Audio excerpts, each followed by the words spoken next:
En économie, il y a un type de marché qui se nomme le marché en concurrence pure et parfaite et qui repose sur quatre principes. Mais avant tout, rappelons-nous ce qu'est un marché. Un marché est un lieu de rencontre physique ou virtuel entre une offre et une demande, d'un bien ou d'un service, qui aboutit à la fixation d'un prix auquel va se réaliser l'échange. Maintenant, revenons au marché que nous étudions. L'atomicité est un concept essentiel dans la théorie économique de la concurrence pure et parfaite, car il stipule que l'offre et la demande sont composées d'un grand nombre d'agents économiques, consommateurs et producteurs. Ces acteurs sont si nombreux et leurs transactions individuelles sont si petites par rapport à l'ensemble du marché qu'aucun d'entre eux n'est en mesure d'exercer une influence significative sur le prix du marché ou le volume total des biens ou services échangés. Autrement dit, chaque acteur économique doit accepter le prix déterminé par le marché, ne disposant pas du pouvoir d'influencer ces prix par ses actions individuelles. La deuxième hypothèse est celle de la libre entrée.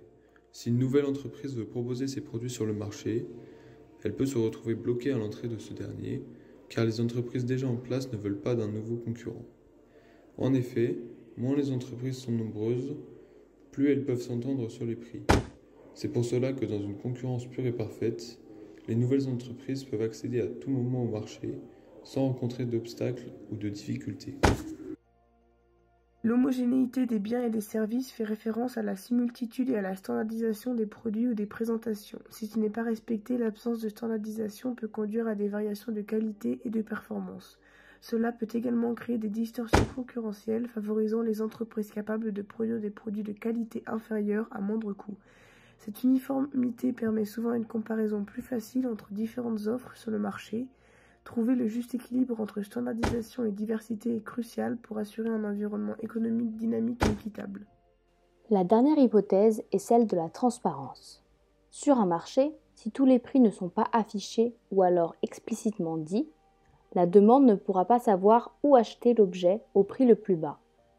Elle fera donc des échanges qui vont avantager la concurrence et déséquilibrer le marché. C'est pour cela que dans un marché en concurrence pure et parfaite, les différentes entreprises doivent communiquer leurs prix de manière claire. La demande pourra donc choisir où acheter en connaissance de cause. Pour finir, il faut savoir que le marché en concurrence pure et parfaite est un modèle. Pour certains économistes, c'est une simplification de la réalité. Pour d'autres, un exemple à suivre, un objectif à atteindre. Mais dans la réalité, vous n'en rencontrerez jamais. Il n'existe tout simplement pas.